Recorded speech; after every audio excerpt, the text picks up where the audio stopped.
राजमहल में चारों ओर ढोल नगाड़े बज रहे थे। रानी सूर्यलेखा ने एक सुंदर कन्या को जन्म दिया था। पूरे राज्य में उत्सव मनाया जा रहा था, लेकिन राजगुरु की आंखें चिंता से भरी थीं। राजगुरु धीरे से इस कन्या के जन्म के साथ ही शाही वंश पर छाया अंधकार लौट आया है। राजगुरु ने भविष्यवाणी की, इस बच्ची के साथ एक श्राप जन्मा है। जिस दिन यह युवती बनेगी, उसी दिन राज्य के 7 दरवाजे अपने आप बंद हो जाएंगे और फिर राज्य की बर्बादी शुरू होगी। राजा भयभीत था, लेकिन रानी बोली, यह मेरी बेटी है, चाहे श्रापित ही क्यों ना हो, मैं इसे सबसे अधिक प्रेम दूंगी। राजकुमारी मायरा को बचपन से ही विशेष रूप से अलग थलग रखा गया। महल के बाकी बच्चों को बाग बगीचों में खेलने की अनुमति थी, लेकिन मायरा के लिए कई नियम थे। वह जहां जाती 2 सेविकाएं उसके साथ होती। राजमहल का एक विशेष हिस्सा नीलगृह सिर्फ मायरा के लिए आरक्षित कर दिया गया था। वहां की दीवारों पर रहस्यमयी चित्र उकेरे गए थे। एक स्त्री जिसके चारों ओर चांद तारों का घेरा था, एक सिंहासन जो पानी में डूबा हुआ था और एक विशाल पंख वाला पक्षी जो रक्षक की भांति खड़ा था। मायरा को बचपन से ही इन सब का भय और आकर्षण दोनों होता। मायरा 5 वर्ष की माँ, ये दीवारों पर कौन है? रानी धीरे से, यह सब तुम्हारे भाग्य का हिस्सा है बेटा, एक दिन सब जानोगी, अभी समय नहीं आया। पर मायरा के मन में सवाल गहराते जा रहे थे। एक रात जब पूरा महल गहरी नींद में था, मायरा की नींद अचानक टूट गई। उसकी आंखों के सामने वही दीवारों की रहस्यमयी चित्र झिलमिलाने लगे। नीलगृह के दरवाजे अपने आप खुल गए और एक ठंडी हवा का झोंका कमरे में भर गया। मायरा डरते हुए कमरे से बाहर निकली और धीरे धीरे नीलगृह की ओर बढ़ने लगी। उसके कदम जैसे किसी अदृश्य शक्ति द्वारा खींचे जा रहे थे। जब वह दीवार के पास पहुंची, तभी चित्रों से रोशनी निकलने लगी। अचानक एक बूढ़ी साध्वी की आकृति उस रोशनी से प्रकट हुई, मानो चित्रों से निकलकर जीवित हो गई हो। साध्वी, राजकुमारी मायरा, तेरा भाग्य इस महल से नहीं जुड़ा। तेरे कदमों से इतिहास की नई इबारत लिखी जाएगी। जिसे यह महल नहीं चाहता, वही इसकी किस्मत बदलेगा। यह कहकर साध्वी फिर से चित्र में समा गई और चित्रों की रोशनी बुझ गई। मायरा भयभीत हो गई, लेकिन उसकी आंखों में पहली बार एक चमक थी, जैसे उसे अपने अलग होने का पहला संकेत मिल गया हो। अगली सुबह रानी पद्मावती बहुत घबराई हुई थी। महल की पुरानी दासी ने उन्हें बताया कि रात में नीलगृह का दरवाजा खुला पाया गया था और भीतर जले हुए दीपक की गंध आ रही थी, जबकि वहां कोई नहीं होना चाहिए था। रानी ने तुरंत सभा नहीं बुलाई, बल्कि एक गुप्त कक्ष में वजीर अच्युत और महल के ज्योतिषी को बुलाया। रानी पद्मावती, मैंने मायरा को बहुत छुपा कर रखा, लेकिन लगता है अब वो समय आ गया है जिसका डर था। ज्योतिषी, राजमाता जन्म के समय जिन नक्षत्रों ने मायरा को छुआ था, वह पुनः जागृत हो चुके हैं। अगर समय रहते निवारण नहीं किया गया, तो वह या तो इस राज्य की रक्षक बनेगी या इसका विनाश ले आएगी। रानी की आंखों में डर साफ दिख रहा था। वह चाहती थी कि मायरा सामान्य जीवन जिए, लेकिन अब उसे किसी राज्य से दूर नहीं रखा जा सकता था। रात को मायरा फिर से नीलगृह में गई। इस बार वह डरती नहीं थी, बल्कि खिंची चली गई थी, जैसे उसे वहां कोई बुला रहा हो। जैसे ही वह दीवार के पास पहुंची, एक चित्र जिसमें पानी में डूबा हुआ सिंहासन बना था, अचानक चमकने लगा। चित्र का एक हिस्सा धीरे धीरे खुल गया और वहां से एक पत्थर की अलमारी बाहर निकली। अलमारी के भीतर एक पुरानी धूल भरी पुस्तक रखी थी। उस पर चमड़े की जिल्द थी, जिस पर लिखा था, मायरा की यात्रा। मायरा ने जैसे ही पुस्तक को छुआ, उसकी आंखें अपने आप बंद हो गईं और उसके सामने तेज रोशनी और दृश्य उभरने लगे। एक जंगल, एक छिपा हुआ मंदिर, एक राक्षस की छाया और खुद मायरा एक योद्धा की तरह। पुस्तक में पहला वाक्य था, जब नक्षत्र जागे तब राजकुमारी की पहचान खुले। अगली सुबह मायरा ने वह रहस्यमयी पुस्तक अपने कमरे में छिपा ली। वह पूरे दिन सामान्य बनी रही, लेकिन रात होते ही दीपक बुझाकर किताब पढ़ने बैठ गई। जैसे ही उसने पुस्तक का पहला अध्याय खोला, पन्नों पर उभरे शब्द चमकने लगे और एक रहस्यमयी आवाज उसके मन में गूंज उठी, जिसे सब अपना समझते हैं, वही सबसे बड़ा धोखा देगा। मायरा चौंकी।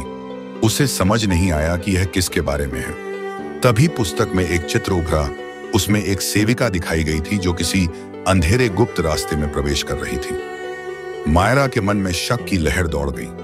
उसकी सबसे प्रिय सेविका चंद्रा, क्या वही? मायरा की आंखों में पहली बार डर और जिज्ञासा साथ साथ था। वह जानती थी यह पुस्तक केवल पढ़ने के लिए नहीं, बल्कि उसका भाग्य बदलने वाली है। उसने देखा उसकी सेविका चंद्रा धीरे धीरे महल की पिछली गलियों की ओर जा रही थी। मायरा चुपचाप उसका पीछा करने लगी। चंद्रा का चेहरा गंभीर था और उसके हाथ में एक छोटी सी थैली थी। वह एक टूटी हुई दीवार के पास रुकी, वहां एक छोटा सा पत्थर हटाकर एक छिपा हुआ रास्ता खोल दिया। मायरा दंग रह गई। यह रास्ता तो किसी सुरंग की तरह गहराई में उतरता जा रहा था। चंद्रा उसमें उतर गई और अंधेरे में गायब हो गई। मायरा ने वहां खड़े खड़े तय किया, कल रात वो खुद उस सुरंग में उतरेगी। सच चाहे कितना भी डरावना हो, उसे जानना ही होगा। अगली रात सबके सो जाने के बाद मायरा एक छोटी सी तेल की ढिबरी लेकर उसी टूटी दीवार के पास पहुंची जहां चंद्रा गई थी। उसने कांपते हाथों से वही पत्थर हटाया और गुप्त रास्ते में कदम रखा।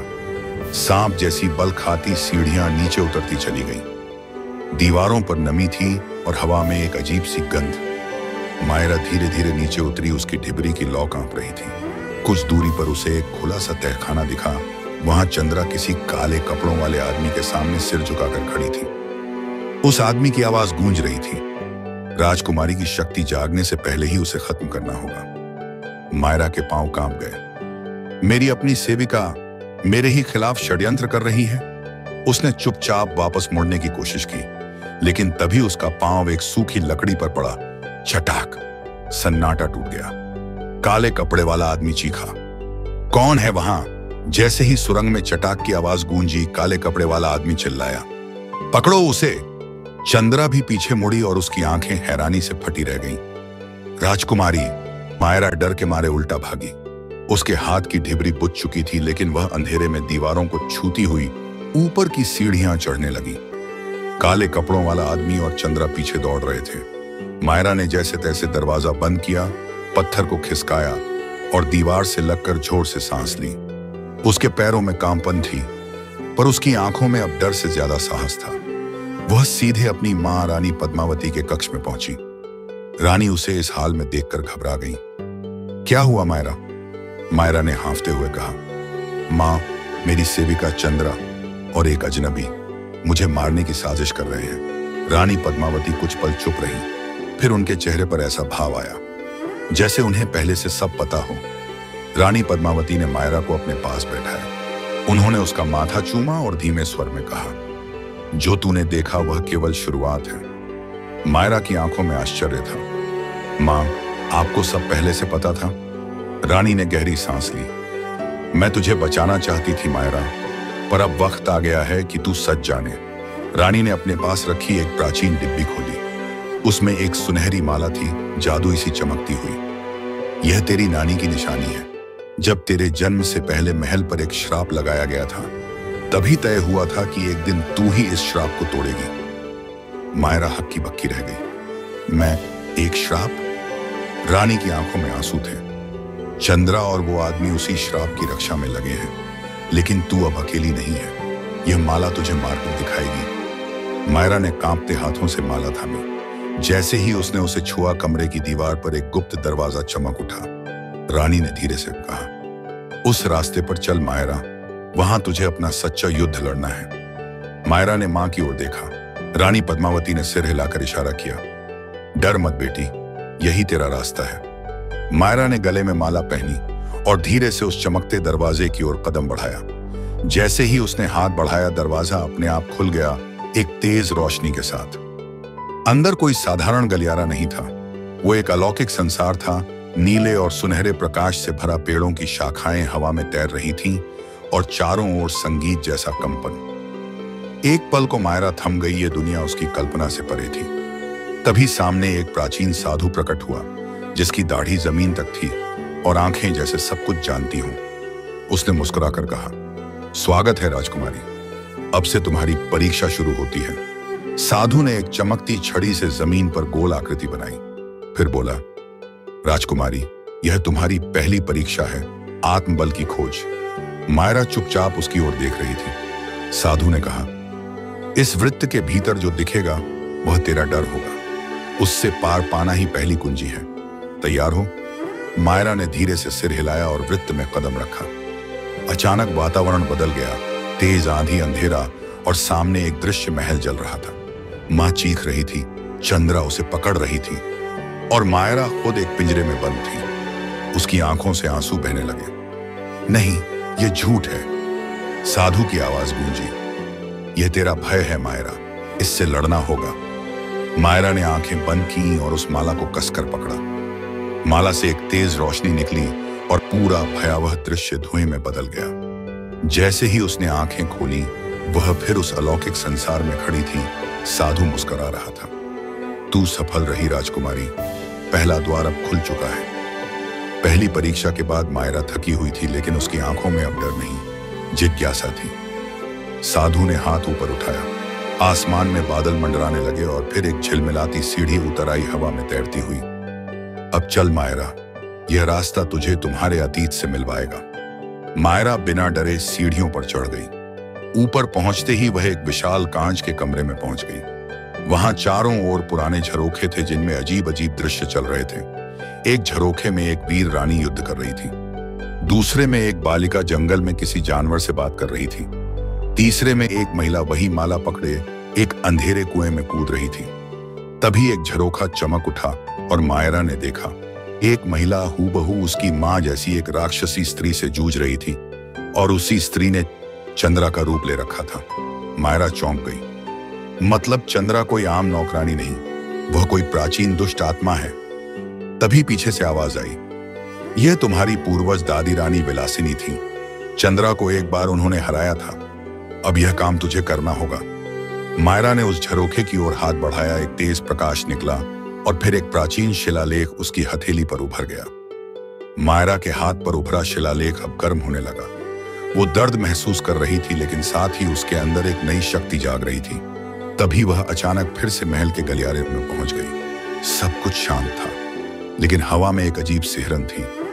चंद्रा, मायरा ने पुकारा। चंद्रा जो हमेशा मुस्कुराती रहती थी, इस बार उसकी आंखें सुर्ख थीं। वो धीरे धीरे उसकी ओर बढ़ी। अब उसकी चाल में डर नहीं बल्कि क्रूरता थी। तो अब तुम्हें याद आने लगा है राजकुमारी। चंद्रा की आवाज गूंजने लगी, दोहरी, भयानक और पुरानी। उसने धीरे से अपनी चमकती आंखें उठाई और उसका असली रूप प्रकट हुआ। उसका चेहरा पिघलने लगा और एक काली साया जैसी राक्षसी स्त्री में बदल गई। आंखें गहरी नीली, शरीर धुएं से बना हुआ और उसकी हथेलियां आग की तरह चमक रही थीं। मायरा डर गई, लेकिन फिर अपनी माला को पकड़ा। शिलालेख से तेज प्रकाश निकला और मायरा की आंखों में हिम्मत आ गई। मैं तुझसे नहीं डरती, तू मेरी मां के दुश्मन है और अब मैं तुझे पहचानती हूं। चंद्रा चिल्लाई, तो फिर देख मैं क्या हूं। एक जोर की बिजली चमकी और दोनों के बीच पहली भिड़ंत शुरू हुई। चंद्रा ने अपने हाथ हवा में उठाए, एक काली बिजली सी निकलकर सीधा मायरा के सीने पर लगी। आह! मायरा जमीन पर गिर पड़ी। उसकी माला जोर से चमकी और फिर मंद पड़ गई। उसकी सांसें भारी हो रही थीं। वह उठने की कोशिश कर रही थी, लेकिन शरीर साथ नहीं दे रहा था। चंद्रा हंस रही थी। तेरी मां भी ऐसे ही गिरी थी, अब तू भी। तभी आकाश में से एक तेज प्रकाश उतरा। सफेद घोड़े पर बैठा एक रहस्यमयी योद्धा नीचे उतरा। उसके चेहरे पर नकाब था, लेकिन आंखों से तेज निकल रहा था। बस, अब और नहीं।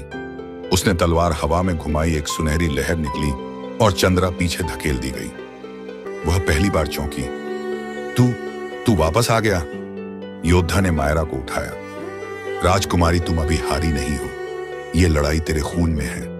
मायरा की आंखें आधी बंद थीं, पर उसकी हथेली फिर से चमकने लगी। उसने धीमे से कहा, तुम कौन हो? रहस्यमयी योद्धा ने धीरे से कहा, मैं तुम्हारे रक्षक वंश का अंतिम योद्धा हूं और अब तुम मेरी अंतिम आशा हो।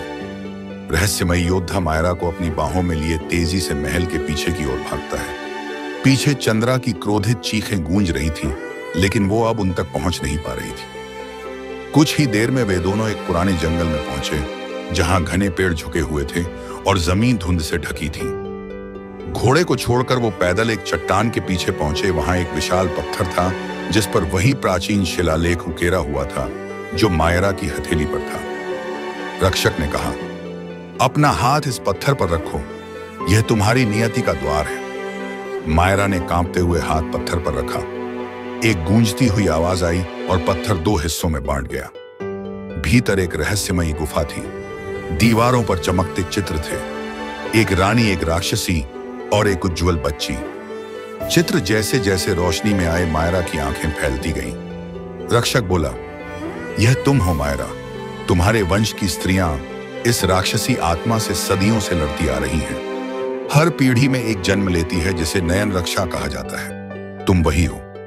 मायरा ने धीमे से पूछा। और मेरी मां?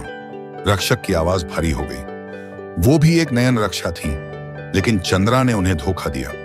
अब समय है कि तुम अपनी मां का अधूरा युद्ध पूरा करो। गुफा के अंतिम छोर पर एक चमकती तलवार और ढाल रखी थी। मायरा की माला उससे तेज रोशनी फैलाने लगी।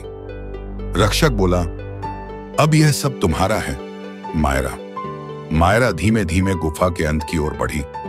तलवार और ढाल जो वहां वर्षों से रखे थे जैसे उसे ही पहचान रहे थे। उसकी माला की चमक अब एक धड़कन जैसी थी, तेज और लगातार। जैसे ही मायरा ने तलवार को छुआ, एक तेज प्रकाश फैला और हवा एकदम थम गई।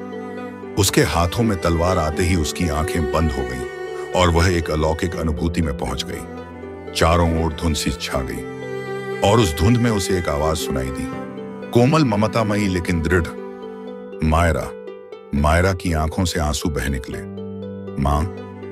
एक रोशनी की परछाई उसके सामने आकार लेने लगी। एक रानी सफेद परिधान में, आंखों में करुणा और चेहरे पर शांति। मैं जानती थी एक दिन तू आएगी। मैं तुझ में ही सांस ले रही थी बेटी। अब समय है, उठ खड़ी हो और उस अंधकार को खत्म कर जिसने हमारे कुल को पीढ़ियों से बांध रखा है। मायरा ने अपने आंसू पोंछे और तलवार को कसकर थामा। उसके सिर पर अब हल्की सी रोशनी का ताज चमकने लगा। मैं तैयार हूं मां।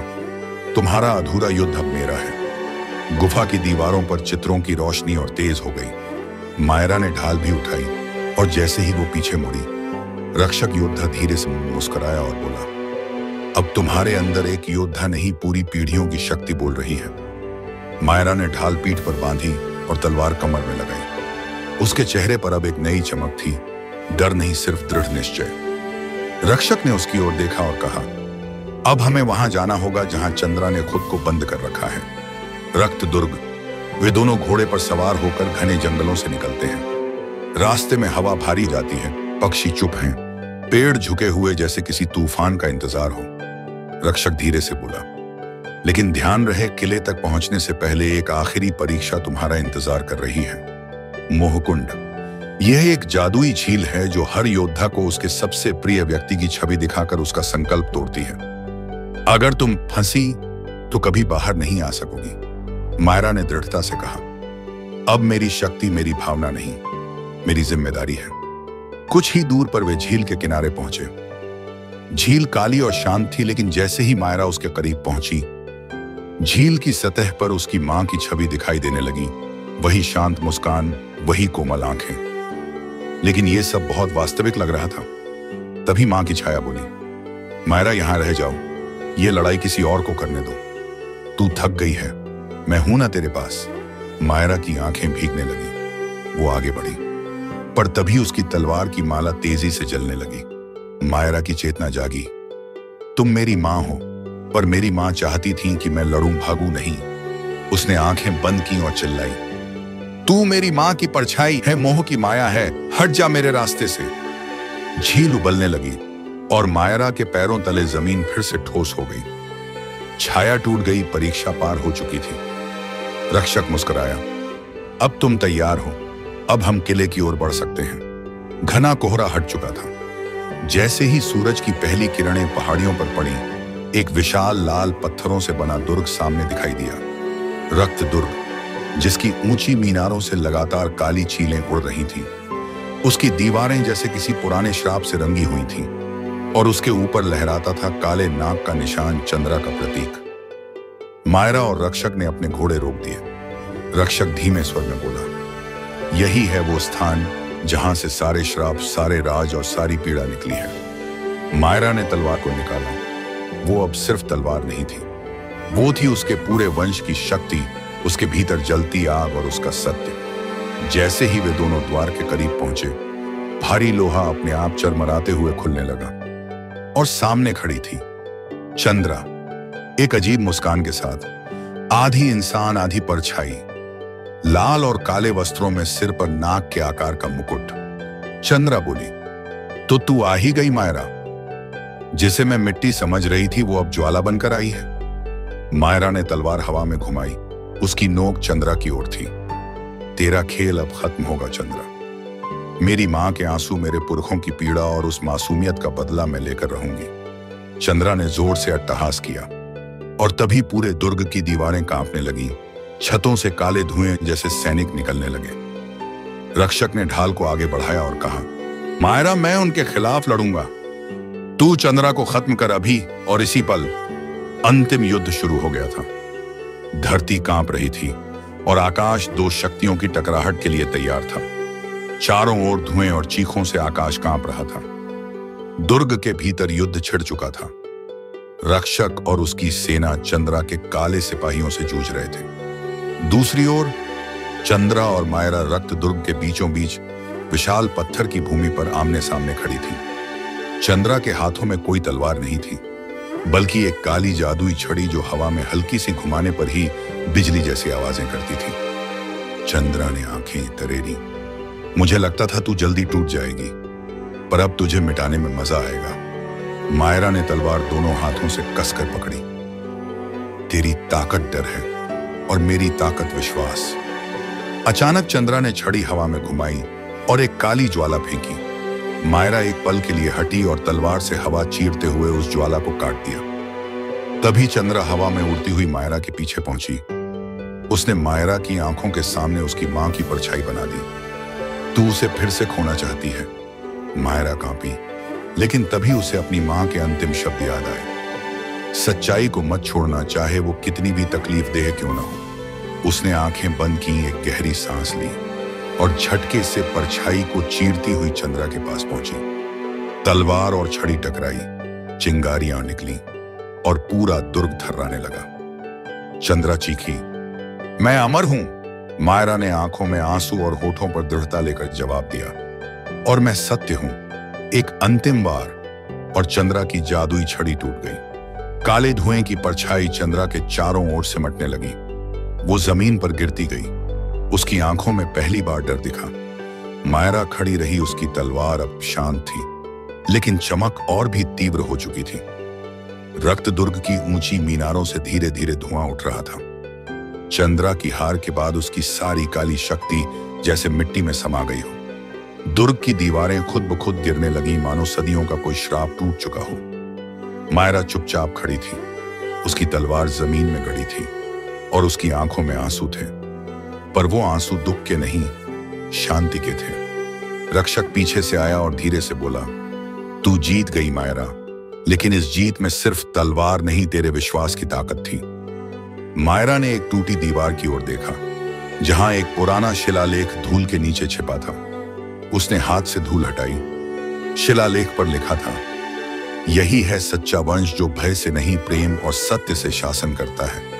मायरा समझ चुकी थी, वो चंद्रा की नहीं, उस पवित्र वंश की अंतिम वारिस है, जिसे झूठ, लालच और काले जादू ने दबा दिया था। अब समय था अपने राज को फिर से उजाले में लाने का। मायरा गांव लौटती है। लोग उसके चरणों में नहीं झुकते, बल्कि उसे अपनी जैसी मानकर गले लगाते हैं। वो अब रानी नहीं, बल्कि रक्षक है, जिसने डर को हराया और अपने पूर्वजों की आत्मा को मुक्ति दी।